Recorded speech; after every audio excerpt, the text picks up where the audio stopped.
ये जो मंदिर है ये पूरे भारत में सिर्फ एक ही है, बता रहे हैं ऐसा।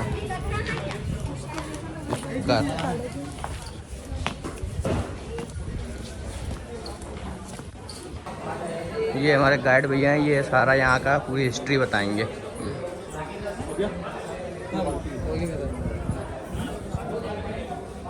आप लोग पहले इधर से देख लो आराम से, फिर 2 मिनट में आपको इधर का हिस्ट्री बताता हूँ।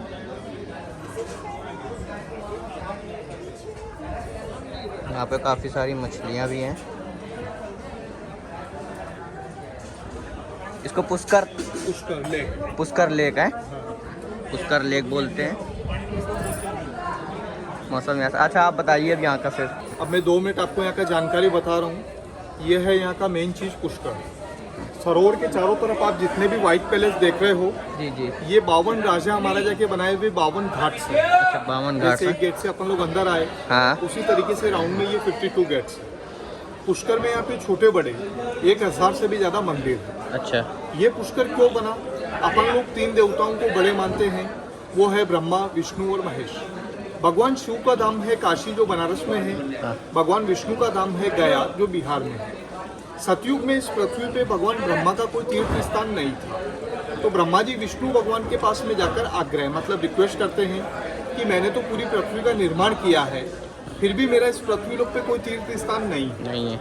आप लोगों ने विष्णु भगवान का फोटो या उनका स्टेचू वगैरह देखा होगा। उनकी नाभिक से कमल का पुष्प का उत्पत्ति हुआ।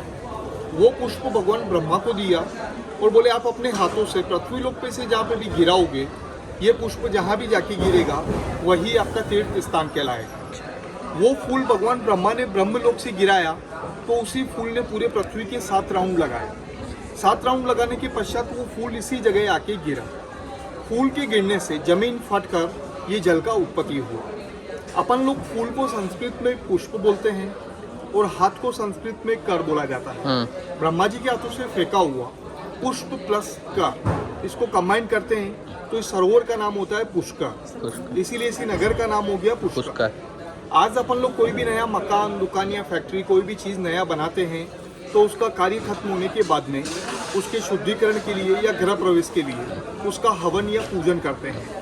तो भगवान ब्रह्मा ने सोचा पृथ्वी पे मेरा तीर्थ स्थान बन तो गया है, लेकिन इसकी शुद्धिकरण, इसकी मान्यता के लिए मुझे भी यहाँ पे बैठ के हवन या पूजा करना अति आवश्यक है। लेकिन अपने हिंदू संस्कृति में 2 चीज़ के बिना हवन नहीं होता है। उन 2 चीज़ों में पहला चीज़ होता है एक शुभ मुहूर्त। शुभ मुहूर्त के बिना कोई भी शुभ काम नहीं होता है, शादी नहीं होता है, विवाह नहीं होता है। दूसरा चीज़ होता है अपना धर्म पत्नी, अपना वाइफ, जिसका भी शादी हो जाता है बिना कपल्स के हवन में नहीं बैठ पाता है। भगवान ब्रह्मा ने सभी देवी और देवताओं से हवन का मुहूर्त पूछा, तो उन्हें हवन का मुहूर्त नहीं मिला। उसके पश्चात आपको सामने ये व्हाइट कलर का टापू दिखाई दे रहा है। जी जी जी, ये जो टापू बना हुआ है जी, वो देखिए जो ऑरेंज कलर का बना हुआ है सामने। अच्छा, ये है। हाँ, अच्छा, इसी टापू पे बैठ के भगवान ब्रह्मा ने अपने हवन के मुहूर्त के लिए यहाँ पे 10,000 वर्षों तक तपस्या की। अच्छा, इस टापू में बैठ के हैं, यही वो टापू है। हाँ, तो काफ़ी पुराना होगा, काफ़ी साल। उसके बाद में जाके हवन का मुहूर्त निकला कार्तिक मास की एकादशी से लेके पूर्णमासी तक। जो अपने दीपावली त्योहार आता है उसके सही 10 दिन बाद में कार्तिक मास की एकादशी आती है, जिसको अपन लोग देव उठनी एकादशी के नाम से जानते हैं। जिस दिन तुलसी विवाह होता है, उसी दिन से लेके पूर्णमासी तक 5 दिन का आप लोगों ने नाम सुना होगा पुष्कर मेला। अच्छा, हाँ, जो 5 दिन का पुष्कर का मेला लगता है, वो इसी सरोवर का लगता है। अच्छा, इसी सरोवर का लगता है, एकादशी वाले दिन लगता है। एकादशी से पूर्णमासी। अच्छा, एकादशी पूर्णमासी तक। अच्छा, 2 एकादशी होती है, बड़ी एक छोटी। तो जो कार्तिक मास की एकादशी। अच्छा, जो कार्तिक मास की, दीपावली के सही 10 दिन। अच्छा, दीपावली से। अच्छा, वो वाली विवाह होता है, उसी में 5 दिन का मेला। आपने नाम सुना होगा पुष्कर मेला। ये सरोवर का 5 दिन का अंतर्राष्ट्रीय मेला लगता है। अच्छा, 5 दिन में कम से कम भी 15 से 20 लाख पब्लिक यहाँ पे स्नान करने के लिए आती है। हाँ, जैसे हरिद्वार में, नासिक में कुंभ मेला लगता है, वहाँ 12 सालों में एक बार लगता है। इधर में पुष्कर मेला हर साल लगता है। तो जब ब्रह्मा ने हवन का मुहूर्त निकाला, सभी देवी और देवताओं को हवन में आने के लिए आमंत्रित किया। लेकिन ये है भगवान ब्रह्मा की पहली पत्नी सावित्री माता, जो मैंने आपको पहाड़ी के ऊपर मंदिर बताया था। ये वहाँ का मुहूर्त है। ये उस समय यहाँ पे हवन में नहीं आई थी। अच्छा, और हिंदू संस्कृति में बिना पत्नी के हवन होता नहीं है। ये क्यों नहीं आई थी? क्योंकि जब ब्रह्मा ने सभी देवी और देवताओं को हवन में आने के लिए आमंत्रित किया, उसी समय भगवान ब्रह्मा ने अपने सबसे बड़े पुत्र भगवान नारद जी से बोला कि आप ब्रह्मलोक में जाओ और अपनी माता सावित्री को इधर में बुला के लेके आओ। लेकिन नारद भगवान जब इन्हें बुलाने के लिए जाते हैं तो रास्ते में उनके मन में एक विचार प्रकट होता है कि देवलोक में मैंने सभी देवी और देवताओं में झगड़ा कराया है, लेकिन अपने माता और पिता में कभी भी झगड़ा नहीं करवाया। अगर अपने माता और पिता में झगड़ा नहीं करवाऊंगा तो इस पृथ्वी लोक पे मुझे नारद के नाम से कोई भी नहीं जानेगा। वो वहाँ जाके अपनी माता सावित्री को बोलते हैं कि वहाँ तो 33 करोड़ देवी और देवता विराजमान है, आप 16 श्रृंगार करो और 16 सखियों के साथ में आओ तो आपकी वहाँ पे वैल्यू है, अन्यथा आपकी कोई वैल्यू नहीं है। और यहाँ के अपने पिता ब्रह्मा को बोलते हैं, माता जी ने बोला है वो अभी 16 श्रृंगार करेगी, आने में समय लगेगा। जो देवी देवता ऋषि मुनि यहाँ पे आए हुए थे वो भगवान ब्रह्मा को बोलते हैं कि आप स्वयं जाओ और अपनी पत्नी को इधर में बुला के लेके आओ, अन्यथा आपका हवन का मुहूर्त निकला जा रहा है। इतना कहने पर भगवान ब्रह्मा क्रोधित होते हैं। क्रोधित होने के पश्चात ब्रह्मा जी के 2 द्वारपाल थे। द्वारपाल का मतलब समझते हो आप लोग, गेट कीपर। वो 2 द्वारपाल थे भगवान इंद्र और धनपति कुबेर, जिसका अपन लोग धनतेरस के दिन पूजा करते हैं। अभी अपन लोग मंदिर जाएंगे तो पहले दोनों का मुहूर्त आएगा, बाद में भगवान ब्रह्मा का मुहूर्त आएगा। इंद्र भगवान को ब्रह्मा जी बोलते हैं कि आप आसपास की दिशाओं में जाओ, आपको कोई सी भी एक कंवारी कन्या दिखाई दे जिस लड़की का शादी नहीं हुआ हो, उस लड़की को इस यज्ञ वेदी पर लेके आओ। पुष्कर से 6 किलोमीटर की दूरी पे एक छोटा कस्बा है नांदगांव, जो गुजर लोग रहते हैं, दही दूध बेचने वाले ग्वाले, उनकी लड़की को लाके इसी यज्ञ वेदी पर खड़ा करते हैं। तो सभी देवी और देवता बोलते हैं ब्रह्मा जी आपको जाति से ब्राह्मण है और ये लड़की है गुजर, इसका और आपका शादी विवाह संभव नहीं है। उस लड़की को शुद्धिकरण करने के लिए सभी ऋषि मुनि और ब्राह्मण अपने हाथों में जल लेते हैं और मंत्रोच्चारण द्वारा उसी लड़की के जल का छींटा लगाते हैं। जल का छींटा लगाने पर वो लड़की एक पूषा का रूप धारण करती है। पूषा जानते हो आप लोग, कोई पिंडदान, तर्पण या श्राद्ध करते हैं तो एक सूखा घास का अंगूठी बना के उसी घास को पूषा बोलते हैं। उसी लड़की को वो घास बना के उसी घास को 3 टुकड़ों में बांट दिया जाता है और स्वर्ग से देवता लोग की कामधेनु गाय को बुलाया जाता है। वो घास का एक एक टुकड़ा उस गाय के मुख में खिलाते हैं और गोबर द्वारा निकालते हैं। गोबर की एक लड़की की प्रतिमा बना के इसी जल सरोवर के पानी का छींटा लगाते हैं तो वो एक लड़की के रूप में उत्पन्न होता है, मतलब उसका शुद्धिकरण होता है। उस लड़की का नया नाम रखते हैं गायत्री, जिसे हम लोग वेद माता गायत्री के नाम से जानते हैं। इनका जन्म स्थान पुष्कर है। अच्छा, पुष्कर। यह है वेद माता गायत्री और ये है भगवान ब्रह्मा। ये इनके साथ में बैठ के यहाँ पे पहले दूसरा शादी करते हैं, फिर अपना हवन करते हैं। हवन जैसे ही प्रारंभ होता है, ओम स्वाहा का उच्चारण इसके अंदर लगता है तो वो आवाज चारों दिशाओं में गूंजती है। तो वही आवाज ब्रह्मा जी की पहली पत्नी के कानों में जाती है। जब सावित्री माता ब्रह्मलोक से नीचे आके देखती है तो ये ब्रह्मा के पास में दूसरा पत्नी बैठा था, वो क्रोधित होती है। उन्होंने गुस्से में आके सबसे पहले 2 अभिशाप दिए थे अपने पति को, स्वयं भगवान ब्रह्मा को। पहला अभिशाप दिया कि आपने मेरे होते हुए दूसरा शादी किया और मेरा अपमान किया, इसलिए मैं आपको श्रापित करती हूँ कि आपने जिस स्थान पे मेरा अपमान किया है उसी क्षेत्र के अंदर आपका मंदिर और आपका मान्यता होगा। इसके अलावा पूरे संसार में आपका मंदिर और मान्यता कहीं नहीं होगा। इसी श्राप के कारण ये चतुर्मुखी भगवान ब्रह्मा का मंदिर आपको पुष्कर के अलावा पूरे वर्ल्ड में कहीं भी नहीं मिलेगा। और दूसरा अभिशाप दिया कि आपने मेरे होते हुए गृहस्थी परिवार जीवन का अपमान किया, इसलिए मैं आपको श्रापित करती हूँ कि आज के बाद आने वाले युग में कोई भी गृहस्थी फैमिली वाला लोग अपने फैमिली जीवन में आपकी मूर्त का पूजा नहीं करें। इसीलिए अपन फैमिली वाले लोग अपने घर पे ब्रह्मा जी का पूजा नहीं करते। यात्री लोग इस सरोवर पे 2 काम से आते हैं। पहला काम, जो लोग घूमने दर्शन करने के लिए आते हैं, हस्बैंड वाइफ होते हैं, हस्बैंड वाइफ अकेले होते हैं, अकेले। 11 रुपये का फूल प्रसाद नारियल का प्लेट आता है जो अपने नाम, अपने गोत्र और जो स्वागन माताएं बहनें आती है वो अपने पति की लंबी आयु और फैमिली की सुख शांति के लिए। नीचे सावित्री माता का सावित्री घाट बना हुआ है, यहीं बैठ के अखंड सौभाग्य का बिंदु लेते हैं।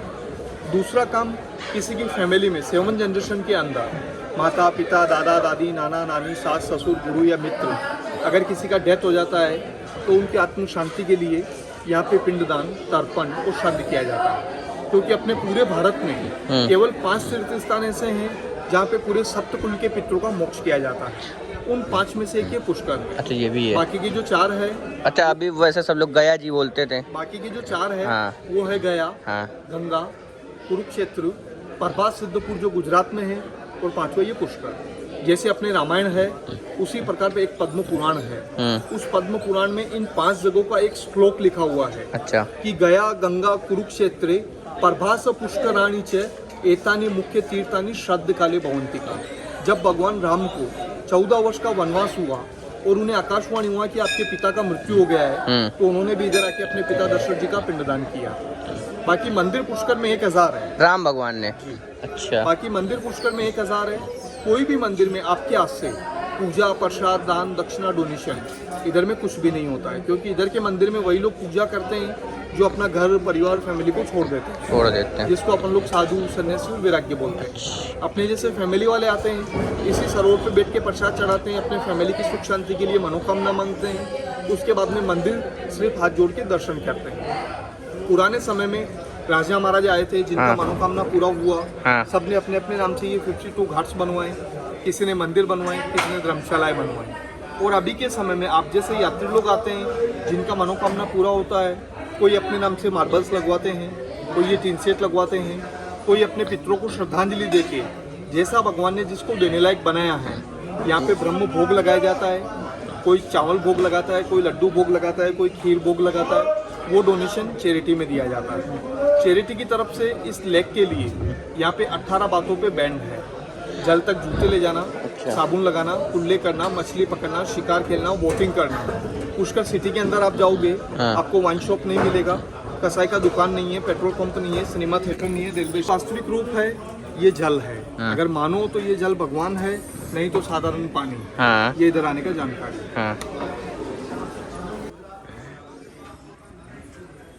क्योंकि जिनके 4 मुख होते हैं, 1, 2, 3 और एक बैक में, 4 मुख होते हैं, वही ब्रह्मा होते हैं। अच्छा, अभी हम लोग कहाँ चलेंगे? ऊपर का सरोवर पे। सरोवर पे चलिए।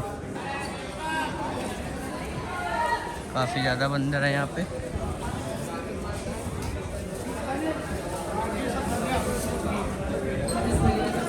ये पर शूज वगैरह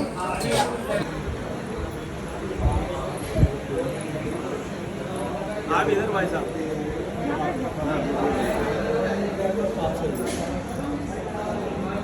लगाओ। दोनों जने आँखों के जल, कानों के जल, शरीर के छींटे लगाओ। ओम पवित्रो पवित्र वा सर्वावस्थांगो विया यस्मरेत पुंडरीकाक्ष सर्वाय्या भिंत्र सूची। अब दोनों जने हाथ जोड़िए। अब वीडियो कैसे? ठीक है। दोनों को बोलना, बोलिए ओम त्वम सर्व तीर्थानां त्वमेव जगत्पिता याचितं तीर्थमें देहि मे मोच्यते पापहं पापकरणानां पापात्मा पापसंभव त्राहि मां पुंडरीकाक्ष सर्वपाप हरो हरि। पति के हाथ के नीचे राइट ये वाला मुँह से बोलो अध्यय संकल्प हरिओम विष्णु विष्णु विष्णु विष्णु श्रीमद् वेद पुष्यस्य विष्णु रागण्यां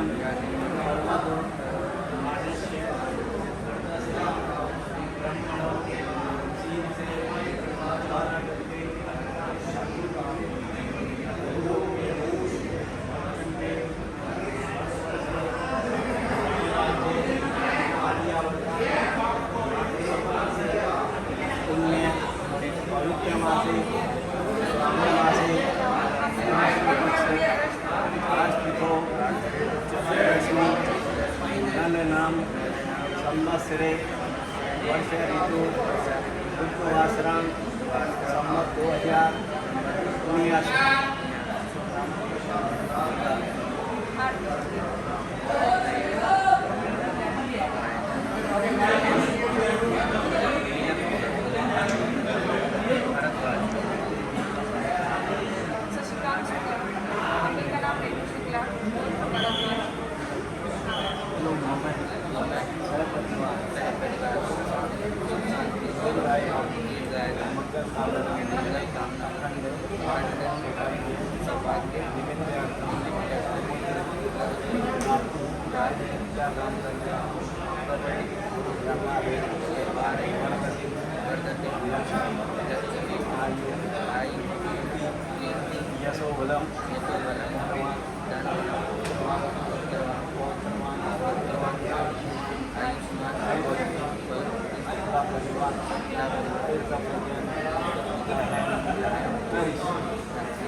अब हम लोग अपने घर के लिए जा रहे हैं और जो मंदिर मैंने दिखाया था आप लोग आ सकते हैं, वहाँ पे मंदिर भी जा सकते हैं। तो हम लोग अपने घर के लिए निकलते हैं और यहीं से ब्लॉग को एंड करते हैं। Thank you.